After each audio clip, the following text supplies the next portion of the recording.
सभी में आशा है कि आप सभी पूर्ण रूप से स्वस्थ होंगे और जो भी आपको ऑनलाइन के माध्यम से पढ़ाया जा रहा है उसे आप बहुत अच्छे तरीके से पढ़ रहे होंगे और समझ रहे होंगे। तो बच्चों, आज मैं आपके विषय अध्यापिका स्नेहिता श्रीवास्तव कक्षा 7 के बच्चों को हिंदी व्याकरण का पाठ 2 संधि पढ़ाने जा रहे हैं, जिसे आप बहुत ध्यानपूर्वक पढ़ेंगे। तो संधि का आपने पढ़ा, संधि का जो है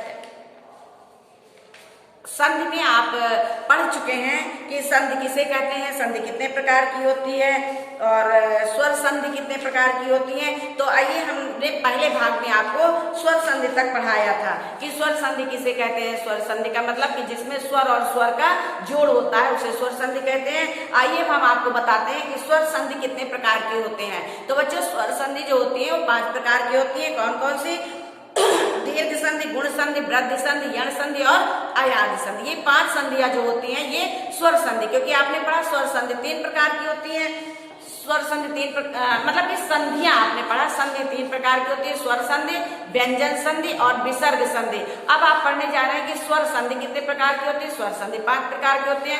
कौन कौन से? दीर्घ संधि, गुण संधि, वृद्धि संधि, यण संधि और अयादि संधि। तो आइए हम आज आपको वृद्धि संधि के, दीर्घ संधि के बारे में बताने जा रहे हैं। दीर्घ संधि, दीर्घ संधि किसे कहते हैं बच्चों? दीर्घ संधि के जो है 3 नियम होते हैं। दीर्घ संधि के कितने नियम होते हैं? 3। सबके नियम अलग अलग होते हैं। आपने अगर नियम याद कर लिए अच्छे तरीके से तो आप कोई भी शब्द होगा उसकी संधि बड़े आराम से कर सकते हैं। अगर संधि विच्छेद है तो आप उसकी संधि कर सकते हैं और संधि है तो आप उसकी विच्छेद बहुत अच्छे तरीके से कर सकते हैं, लेकिन आपको नियम याद होने चाहिए। तो आप स्वर संधि की, दीर्घ स्वर संधि का स्वर संधि की पहली संधि यानी दीर्घ संधि आप पढ़ने जा रहे हैं। तो दीर्घ संधि में आप पढ़ेंगे, दीर्घ संधि में आप पढ़ेंगे नियम नंबर 1, यदि ह्रस्व या दीर्घ आ या बड़ा। ह्रस्व का मतलब होता है छोटा और दीर्घ का मतलब होता है बड़ा। चाहे वो ह्रस्व और दीर्घ का मतलब, ह्रस्व का मतलब छोटा, जैसे हम पढ़ते हैं छोटा, छोटी, छोटाऊ, और दीर्घ का मतलब होता है जैसे हम पढ़ते हैं बड़ा, बड़ी, बड़ाऊ। तो यहाँ पे यदि ह्रस्व या दीर्घ आ या बड़ा के बाद ह्रस्व या दीर्घ आ या बड़ा आ आए तो दोनों के स्थान पर बड़ा आ हो जाता है। ह्रस्व या दीर्घ तो चाहे छोटा आ के बाद बड़ा आए तो भी बड़ा हो जाएगा, बड़ा के बाद बड़ा आए तो भी बड़ा हो जाएगा, बड़ा के बाद छोटा आएगा तो भी बड़ा हो जाएगा, और अगर छोटा आ और छोटा आ होगा तो भी बड़ा आ हो जाएगा। जैसे हम आपको बताते हैं, चर धन अचर, चर धन अचर, चर धन अचर। अब देखिए क्या बताया गया कि जब छोटा छोटा मिलेगा तो बड़ा हो जाएगा। अब यहाँ पे शब्द के पहले जो पहला शब्द है, 2 शब्दों से मिलकर संधि बनती है, यानी कि 2 शब्दों को जब हम आपस में जोड़ते हैं तो वो संधि होती है। उस संधि में एक परिवर्तन होता है। तो यहाँ पे देखो चर रा सुनाई पड़ता है, हर व्यंजन के साथ छोटा आ सुनाई पड़ता है। तो यहाँ पे चर रा है। अब यहाँ पे चर धन अचर हो जाएगा चराचर, चर रा चर, चराचर। कैसे? यहाँ चर है, यहाँ अचर है, तो यहाँ पे चराचर कैसे हो गया? तो यहाँ पे चरा, अब यहाँ पे आ है, क्या है? छोटा आ। देखिए चरा आ सुनाई पड़ा और दूसरे शब्द का पहला अक्षर जो है वो आ है, ये आ है। तो क्या हो गया? आ और आ मिलके क्या हो गया? बड़ा आ। अब देखिए ये आ और आ मिलके बड़ा हो जाएगा, तो ये आ हट जाएगा और इसकी मात्रा चार में लग जाएगी, हो जाएगा चरा चर। इसके बाद है शिव, शिव धन आलय, शिव धन आलय, यहाँ हो जाएगा शिवालय। क्या हो जाएगा? शिवालय, शिवालय। अब देखिए यहाँ शिव धन आलय हो गया शिवालय, ये आ हट जाता है।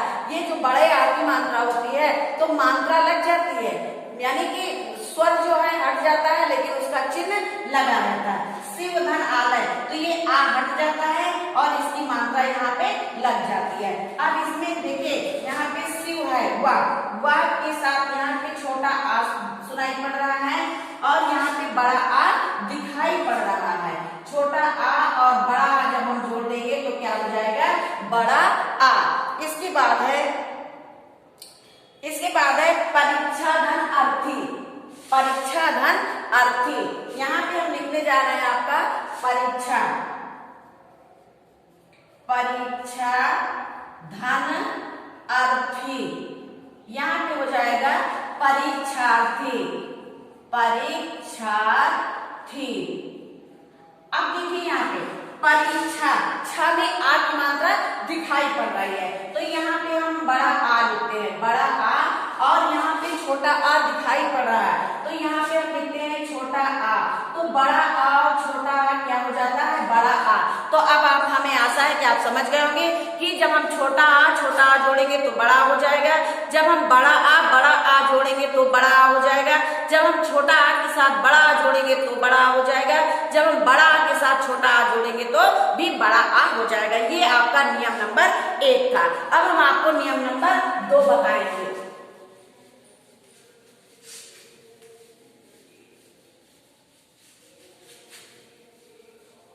अब हम आपको बताएंगे नियम नंबर 2। नियम नंबर 2, नियम नंबर 2 में भी वही है जैसे आपने नियम नंबर 1 में पढ़ा कि जब कोई ह्रस्व या दीर्घ स्वर के बाद ह्रस्व या दीर्घ ही आता है तो वहां पे दीर्घ हो जाता है। तो जैसे आपने आ का पढ़ा उसी तरह ई का भी है। ई और ई जब छोटी या बड़ी के बाद छोटी ई या बड़ी ई आती है तो भी बड़ी ई हो जाती है, बड़ी ई ही हो जाएगा।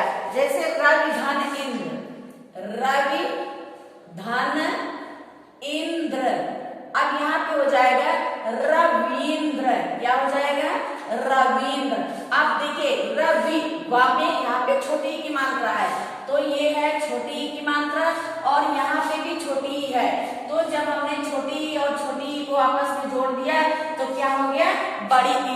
देखिए यहाँ पे रवि वा में छोटी की मात्रा है लेकिन जब ई छोटी जुड़ गई तो वा में कौन सी मात्रा हो गई, बड़ी की मात्रा हो गई।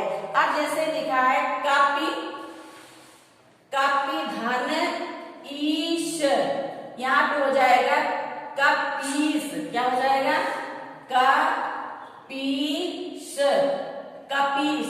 अब यहाँ पे छोटी और बड़ी जुड़ेगी। देखिए कपी पा में छोटी की मात्रा है, ये पा में छोटी की मात्रा है, लेकिन दूसरे शब्द में ई बड़ी है तो यहाँ पे हम बड़ी ई लिख देंगे।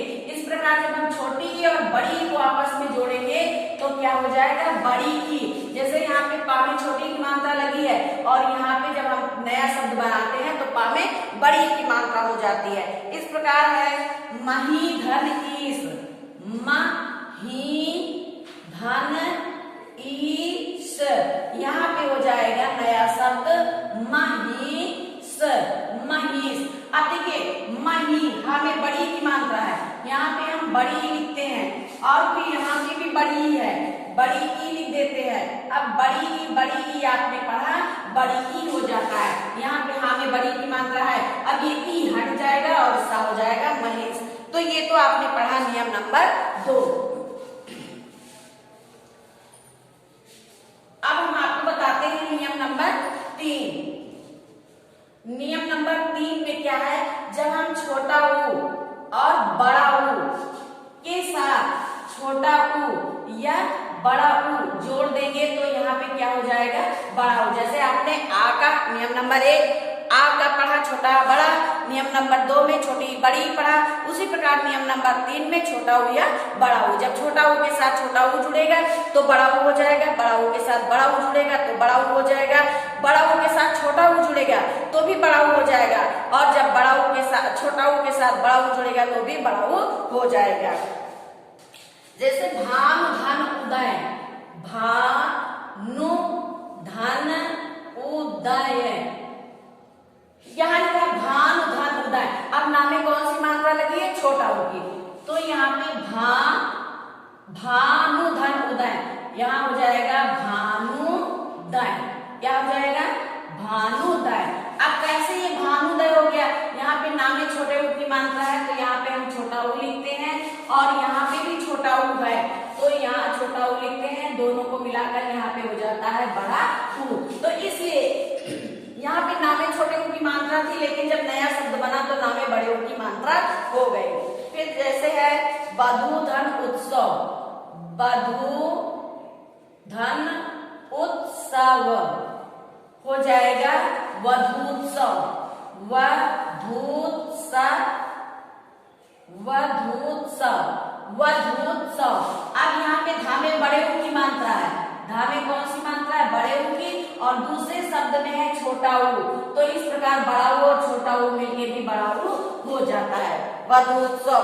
फिर है लघु धन ऊर्मी, लघु, लघु धन ऊर्मी, लघु धन ऊर्मी, यहाँ हो जाएगा लघूर्मी, लघूर्मी, क्या हो गया, लघूर्मी। अब देखिए यहाँ पे छोटा ऊ है, तो यहाँ पे हम छोटा ऊ लिखते हैं, और यहाँ पे है बड़ा ऊ, यहाँ पे हम बड़ा ऊ लिखते हैं। अब छोटा ऊ और बड़ा ऊ मिलके भी बड़ा ऊ हो जाता है।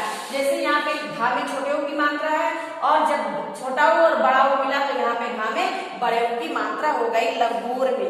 तो इस प्रकार आपने पढ़ा। तीसरा नियम नंबर 3, इसका एक नियम और है, जैसे भू धन ऊर्जा, भू धन ऊर्जा, यहाँ हो जाएगा भूर्जा, क्या हो जाएगा, भूर्जा। अब यहाँ पे बड़ा ऊ है, बड़ा ऊ और फिर बड़ा ऊ है, जब बड़ा ऊ और बड़ा ऊ जोड़ते हैं तो भी क्या हो जाता है, बड़ा ऊ। तो ये तो आपने पढ़ा नियम नंबर 3। अब जो हम आपको बोर्ड में पढ़ा रहे हैं इसकी वीडियो आप अवश्य देखेंगे, क्योंकि वीडियो देखने से आपको उसी प्रकार समझ में आएगा जैसे आप क्लास में पढ़ते थे। तो ये तो हो गए दीर्घ संधि के तीनों नियम। अब दीर्घ संधि के बाद हम आपको गुण संधि के नियम बताएंगे। गुण संधि, दीर्घ संधि और गुण संधि, ये दूसरा है गुण संधि।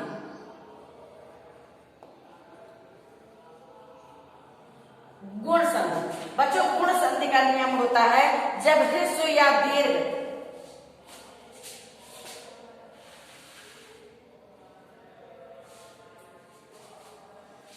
अब यहाँ पे है, इसमें आ या बड़ा आ के बाद ई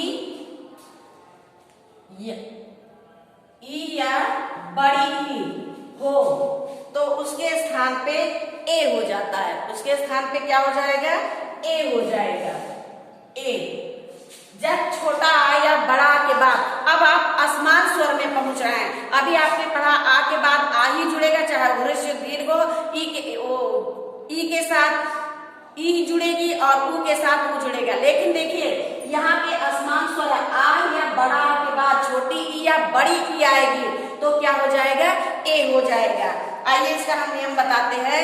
इसका नियम बताते हैं, जैसे देव धन इंद्र, देव धन इंद्र, देव धन इंद्र, यहाँ पे हो जाएगा देवेंद्र, देवेंद्र।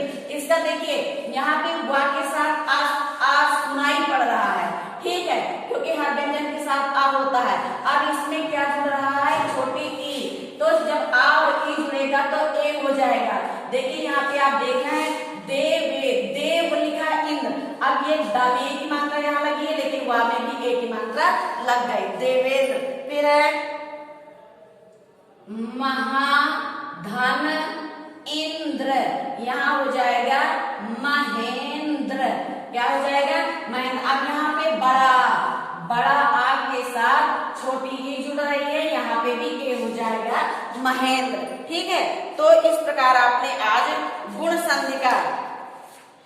संधि का पहला नियम पढ़ा। अब इसमें ये है कि जैसे आ के साथ ई जुड़ा तो ए हो गया, बड़ा के साथ ई जुड़ा तो ए हो गया।